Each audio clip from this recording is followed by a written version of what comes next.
kita lihat kasus berikutnya yaitu adalah, nah ini dia. Ya, lihat bagian latihan yang ketiga. Ya, nah sekarang tangki berisi air murni dengan volume 100 feet kubik. Ya, dialiri larutan garam brine dengan konsentrasi 2 pound. Ya, konsentrasinya 2 pound per feet kubik. Lajunya itu adalah 5 feet kubik per menit. Ya, jadi ada laju masuk. Ya, volumenya itu adalah laju volumetriknya itu adalah 5 feet kubik per menit. Ya, dengan konsentrasi 2 pound per feet kubik. Ya. Kemudian laju alir keluar sama dengan laju alir masuk. Ya, yaitu di sini sebesar 5 feet kubik per menit. Nah, sekarang pertanyaannya itu adalah tentukan model konsentrasi produk keluar sebagai fungsi waktu. Oke. Ya, tapi sebelum membahas ke ini untuk refreshing aja.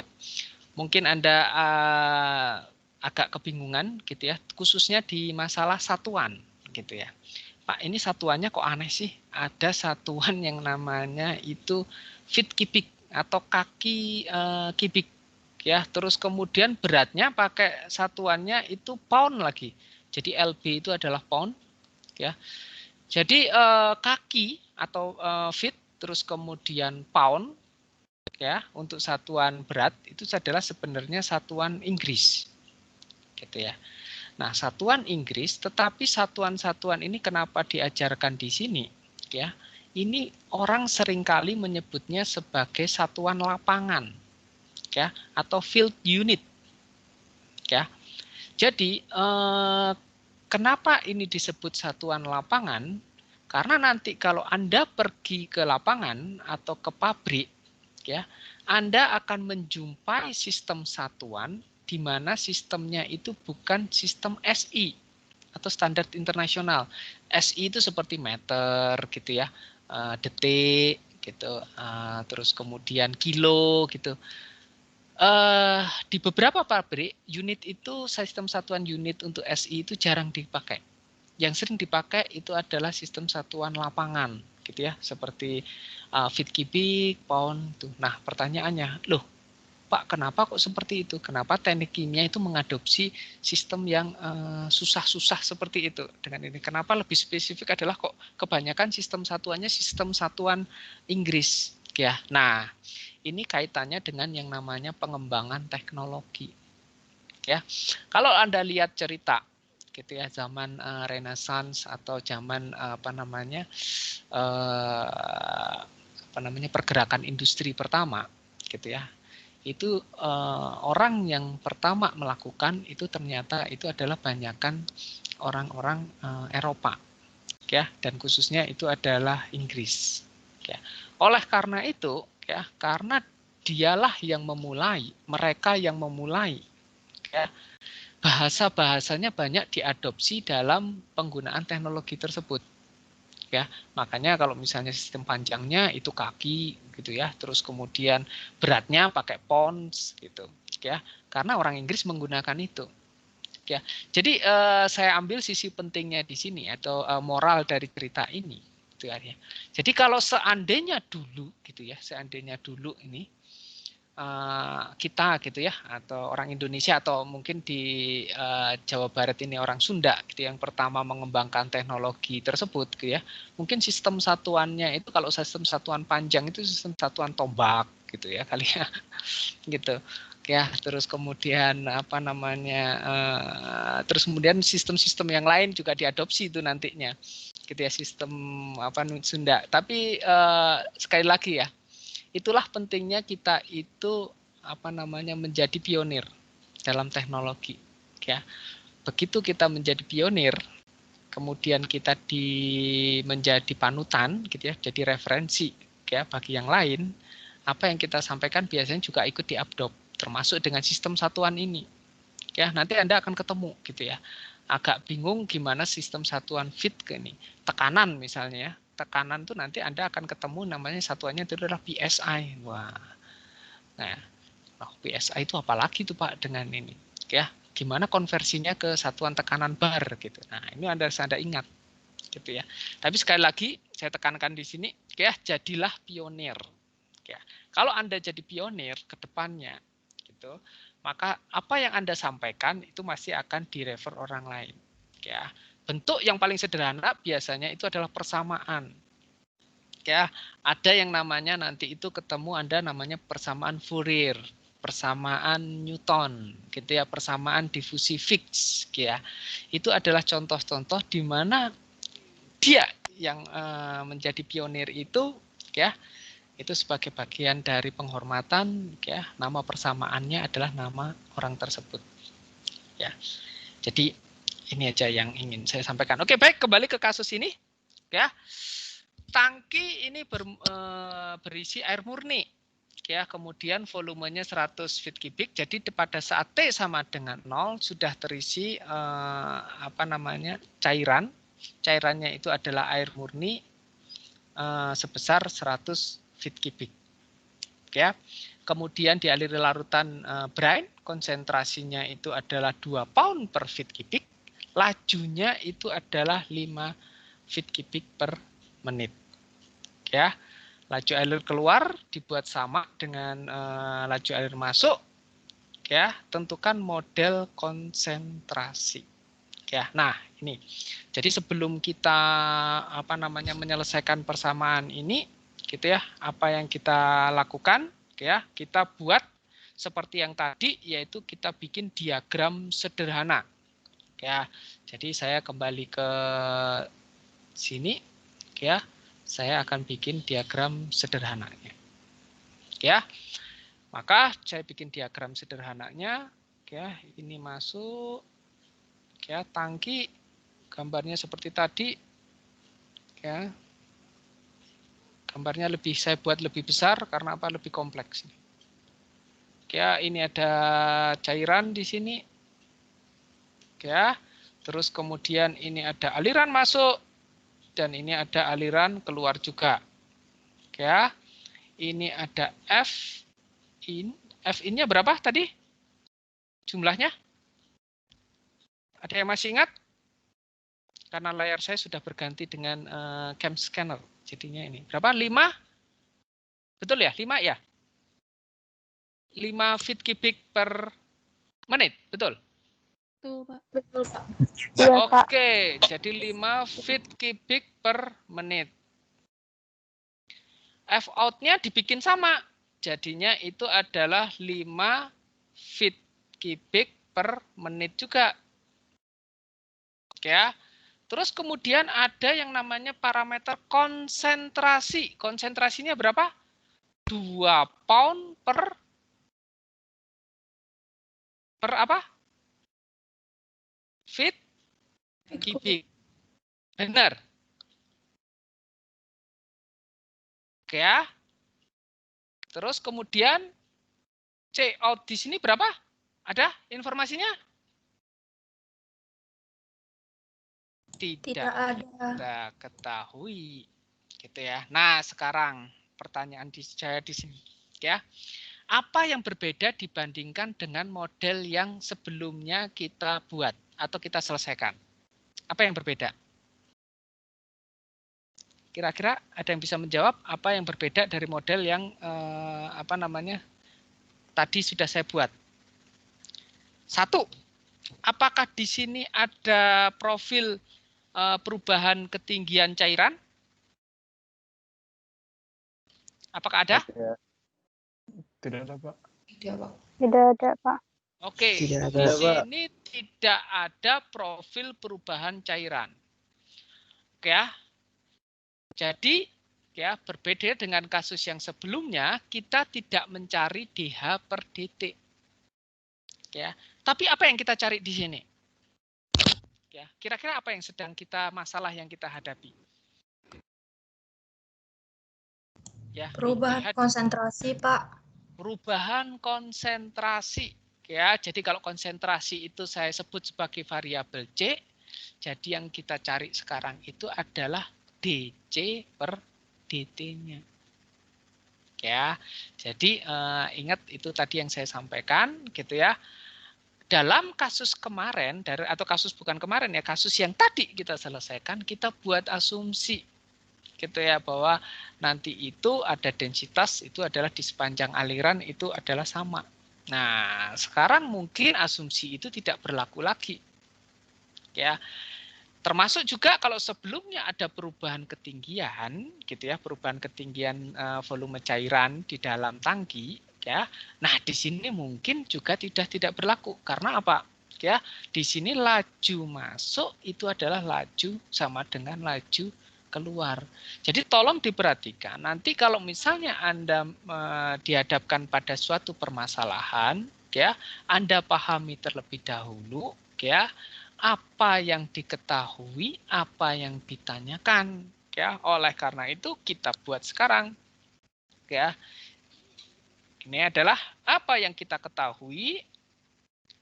Apa yang kita ketahui adalah laju masuk itu adalah sebesar 5 feet kubik per menit. Ya. Konsentrasi masuk, ya, konsentrasi masuk itu adalah 2 pound per feet kubik. Ya. Kemudian laju keluar itu adalah sama dengan 5 feet kubik per menit. Nah. Oke. Kemudian ada apa lagi yang diketahui? Oh, ternyata kita punya volume. Volumenya berapa tadi? Lupa saya. Ada yang bisa ini membantu saya? Volumenya berapa? Volume air dalam tangki. 100 feet kubik, Pak. 100 feet kubik. Ya, jadi saya punya volume di sini 100 feet kubik. Kalau sebelumnya ada dV per detik, sekarang tidak ada perubahan volume. Jadi ini yang dianggap konstan volumenya sekarang. Ya. Oke, maka yang ditanyakan adalah apa yang kita tanyakan, ya, konsentrasi sebagai fungsi waktu. Ya. Ya. Jadi yang ditanyakan itu adalah konsentrasi sebagai fungsi waktu. Ya. Oke, baik. Kemudian apa yang kita lakukan? Jawab. Untuk menjawab ini, ya, semuanya bermuara pada peneracaan yang sama. Ya, jadi yang kita lakukan itu adalah kita buat peneracaannya, yaitu adalah massa masuk, ya, kita kurangkan dengan massa keluar, itu adalah sama dengan akumulasi. Ya, massa masuknya apa? Seperti tadi, gitu ya. Saya punya yang namanya F-in. Ya, F-in ini satuannya itu adalah volumetrik atau volume feet kubik per satuan waktu. Ya, jadi apa yang harus saya lakukan supaya saya jadi satuannya itu adalah satuan massa? Saya kalikan dengan apa ini? Supaya jadi satuan massa? Rho, Pak. Oke. Nah, ini dia. Ya. Ada satu hal yang apa namanya? Perlu saya sampaikan terkait dengan ini. Peneracaan massa itu ada 2. Yaitu adalah peneracaan massa total, ya. Jadi berapa total masuk, kemudian berapa total keluar, dan kemudian peneracaan komponen. Ingat minggu kemarin dalam kasus kolom distilasi, ya, peneracaan totalnya kita punya yaitu adalah F sama dengan V ditambah dengan L. Itu adalah peneracaan massa total. Tapi selain peneracaan massa total, gitu ya, kita juga punya yang namanya peneracaan massa komponen.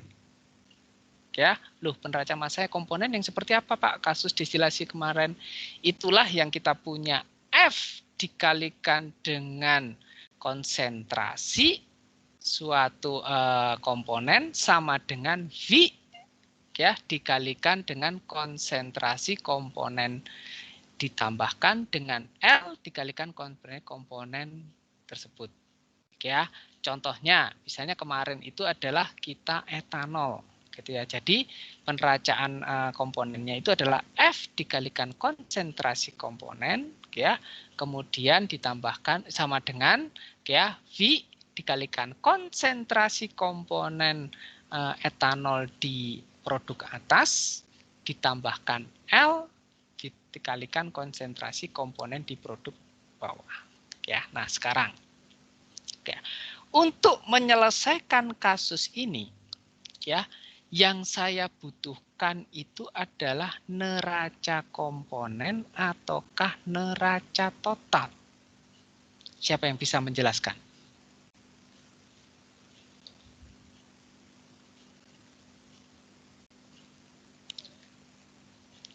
Oke, siapa yang bisa menjelaskan? Atau siapa bisa ini? Kira-kira kita itu membutuhkan neraca yang sekarang kita butuh untuk penyelesaian itu neraca total ataukah neraca komponen? Neraca komponen, Pak. Nah, kenapa komponen? Loh, ya jelas Pak. Ini kan yang ditanyakan itu adalah C. C itu adalah konsentrasi komponen, ya, konsentrasi garam, ya, sebagai fungsi waktu. Jadi untuk pertanyaan yang berhubungan dengan konsentrasi garam, apa yang harus kita lakukan? Ya kita harus membuat neracanya itu adalah neraca komponen. Gitu. Ya.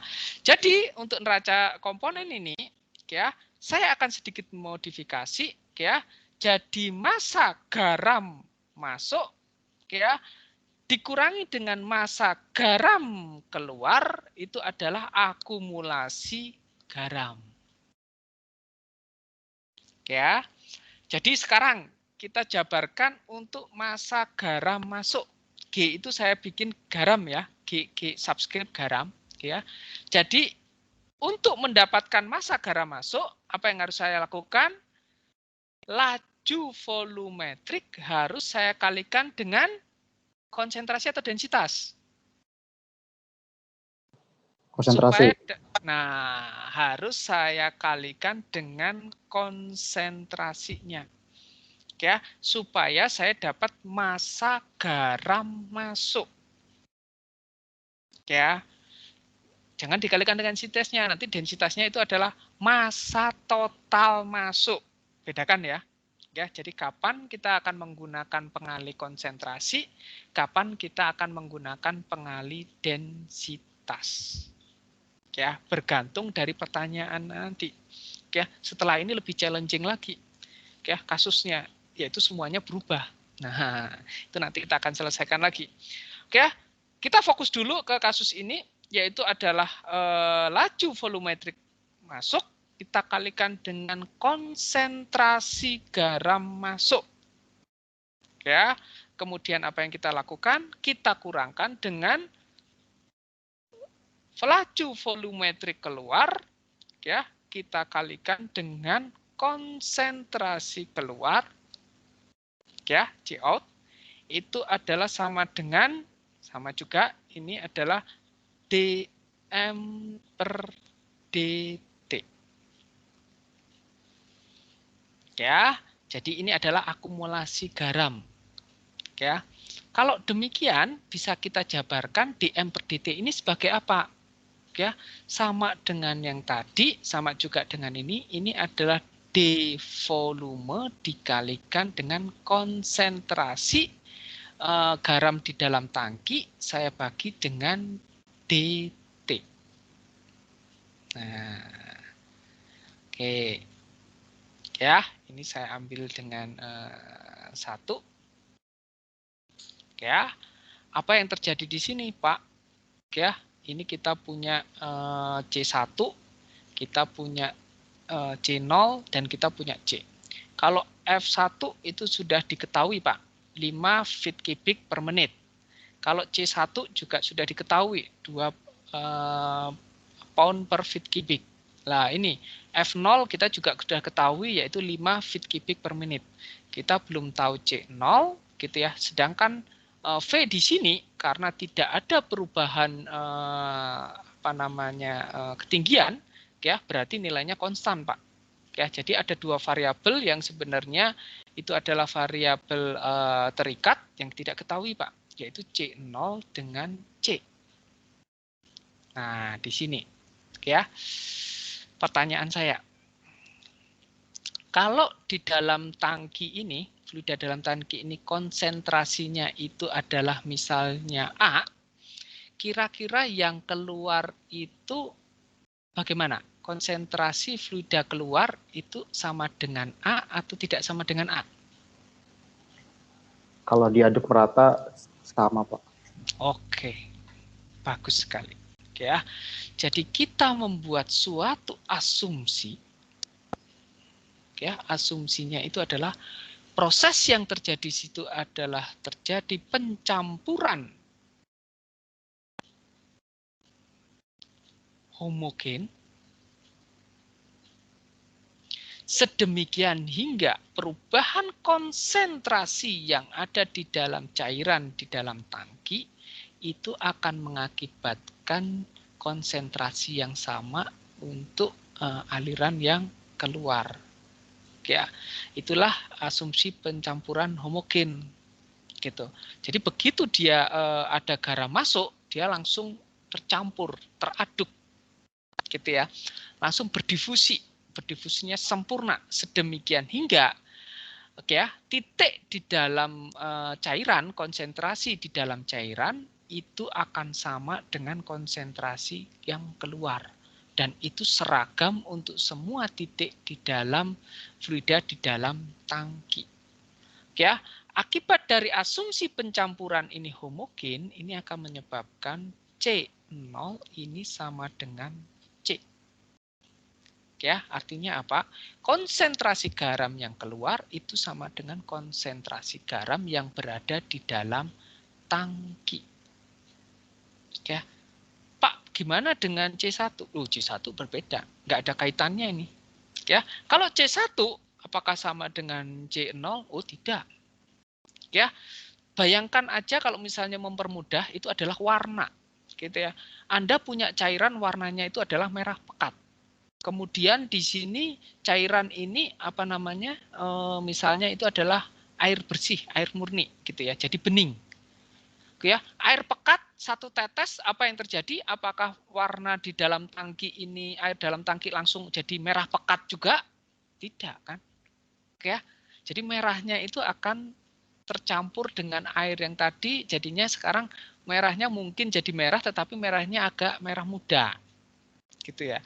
Jadi terjadi perbedaan konsentrasi antara yang masuk dengan yang keluar atau yang ada di dalam tangki. Tapi yang pasti adalah kalau misalnya itu homogen, maka titik-titik konsentrasi yang ada cairan di dalam tangki itu akan sama dengan yang keluar dari tangki. Gitu ya, sedemikian hingga saya dapat menjabarkan ini, ya, apa yang saya lakukan, gitu ya. Saya punya Fi dikalikan dengan Ci, gitu ya. Saya hubungkan F0 dikalikan dengan C, ya, itu adalah sama dengan, wah Pak, ini kita punya V dan C yang harus kita turunkan. Tetapi V ini, volume ini, itu adalah konstan. Maka apa yang kita lakukan? Kita bisa keluarkan, jadinya itu adalah DC dibagi dengan DT. Oke, kalau misalnya demikian, apa yang harus kita lakukan? Ya udah, tinggal kita masukkan. Ya, lihat sistem satuannya, Pak. Sistem satuannya sudah sama semua, gitu ya.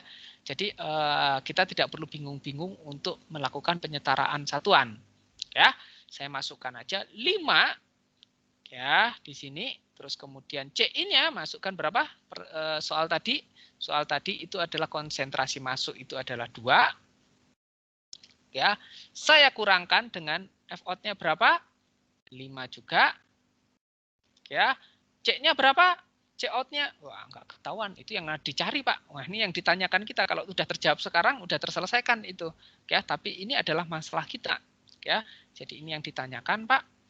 Terus kemudian V-nya, atau berapa volume cairannya dalam tangki, itu adalah 100. Ya, kemudian DC dibagi dengan DT. Oke, jadinya di sini ya saya sederhanakan aja 10 dikurangi dengan 5C itu adalah sama dengan 100 DC dibagi dengan DT. Ya, biasanya kalau misalnya seperti ini apa yang saya lakukan gitu ya, saya agak males dengan adanya 5 ini. Yang saya lakukan itu adalah saya coba sederhanakan lagi persamaan ini menjadi saya semuanya saya kalikan dengan 1/5. Ya, sedemikian hingga kalau saya kalikan semuanya, semua sukunya dengan 1/5, saya punya 2 dikurangi dengan C sama dengan, ya, ini adalah 20, benar ya? 20 DC per DT. Oke. Nah, kemudian apa yang Anda lakukan? Ini ya, kita selesaikan. Ya, ini sebenarnya untuk penyelesaian persamaan diferensial orde 1 ini akan diberikan pada pertemuan berikutnya, ya. Tetapi kita gunakan biasanya adalah penyelesaian yang sudah Anda saya dapatkan di TPB. Paling gampang gimana menyelesaikannya? Metode pemisahan penyelesaian persamaan diferensial yang paling mudah itu adalah kalau bisa kita pisahkan variabelnya. Ini bisa nggak kita pisahkan? Misalnya C semuanya di kiri, terus kemudian T-nya di sebelah kanan. Ya, apakah bisa kita lakukan seperti itu? Bisa? Bisa nggak ini? Nggak bisa, Pak. Nggak bisa, Pak. Oh, nggak bisa dengan ini. Oke, kita cara ini ya. Saya itu kalau nggak bisa, maka apa yang saya lakukan gitu ya. Katakanlah saya punya variabel X ini. Saya tahu kalau misalnya ini ya, dari Anda mungkin bisa lebih cepat gitu ya. Bisa tahu bahwa ini adalah C-2 sama dengan min 20. Terus kemudian pakai ln C-2 sama dengan ini. Ada yang jalur cepat lah. Gitu ya. Coba kita pakai jalur yang sederhana, jalur yang pelan-pelan, tetapi kita pasti itu adalah benar. Coba saya asumsikan saya punya variabel itu adalah sama dengan ya 2 dikurangi C. Ya, saya punya masalah di sini menyelesaikan ini itu adalah ini. Saya katakanlah saya punya variabel itu 2 dikurangi C. Apa yang terjadi itu adalah saya turunkan ini jadi DX sama dengan min DC. Benar nggak? Betul ya? Kok susah-susah sih Pak bagian kenapa harus dibuat 2 min C? Karena ini mau saya substitusikan. Ya, kalau ini bisa saya substitusikan nanti saya penyelesaiannya dengan menggunakan pemisahan variabel yang sederhana.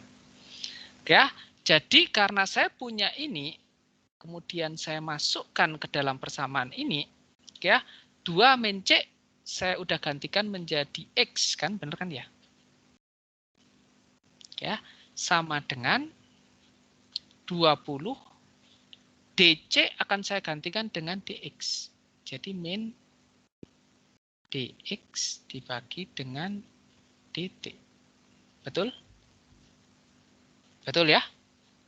Oke ya. Wah. Ini Pak Anton caranya kuno sekali ini, jalur panjang ini. Jalur panjang tapi dipahami. Itu yang saya senang gitu ya.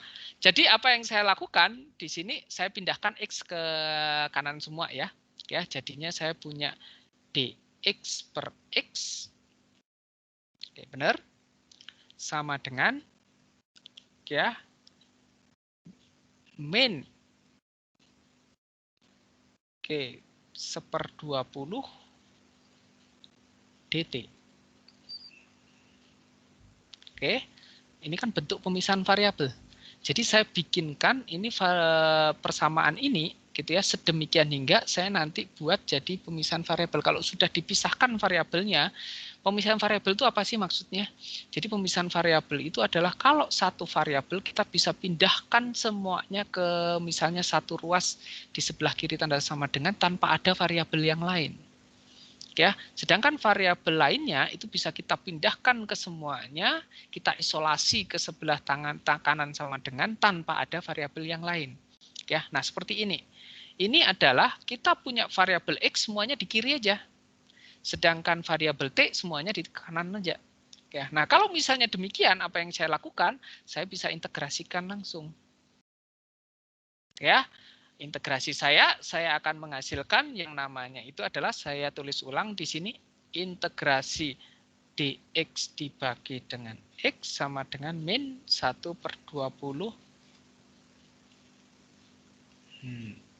Ya, ini itu adalah ln x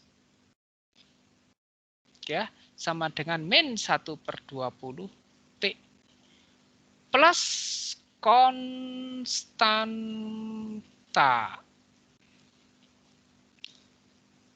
Oke. Nah, oke, jangan dilupakan X itu kita masih punya. X itu apa, Pak? Gitu ya, yang kita dicarikan itu adalah T. Oke ya udah, nggak ada masalah. Kita selesaikan ini terlebih dahulu, maka saya punya X sama dengan eksponensial 1/20 T plus konstanta. Oke ya. Ini bisa kita buat juga jadi eksponensial 1/20 T dikalikan dengan konstanta. Benar ya? Eksponensial konstanta itu adalah suatu konstanta. Oke. X saya gantikan menjadi 2 min C. Ya, dari mana? Ya, dari sini.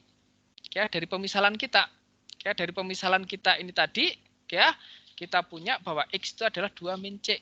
Ya, sama dengan eksponensial ya 1/20 T dikalikan konstanta.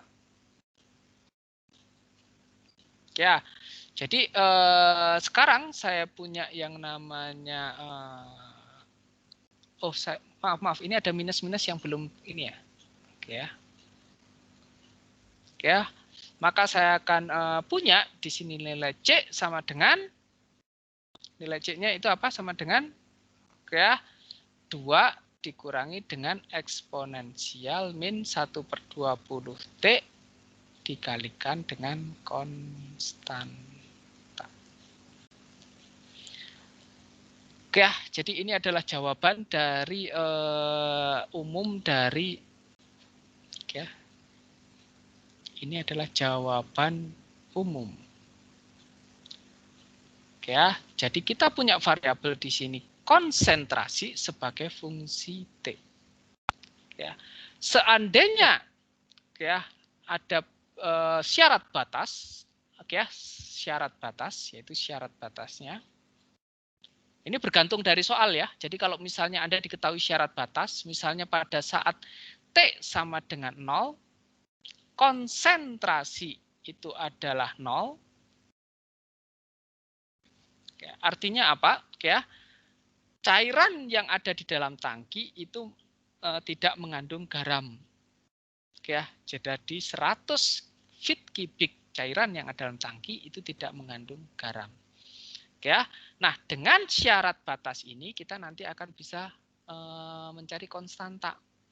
Ya, kita masukkan caranya. Berarti di sini adalah C kita masukkan ke sini, T kita masukkan ke sebelah sini.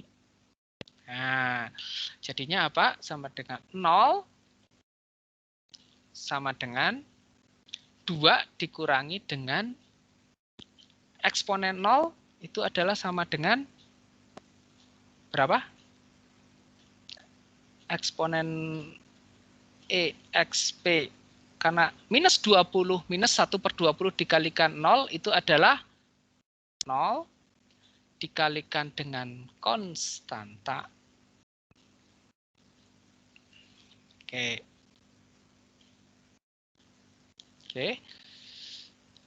Maka saya dapatkan di sini 0 sama dengan ya 2 dikurangi dengan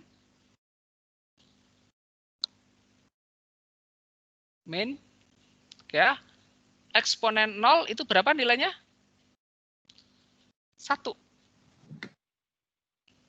Ya, dikalikan dengan konstanta. Maka kita dapat konstantanya itu adalah sama dengan berapa? 2. Sama dengan 2. Ya, jadi jawaban dari permasalahan tadi itu adalah C. Ya, kita bisa membuat jawaban khusus ya adalah C sama dengan 2 dikalikan eksponensial min 1/20T ya dikalikan 2. Ya, jadi ini adalah jawaban dari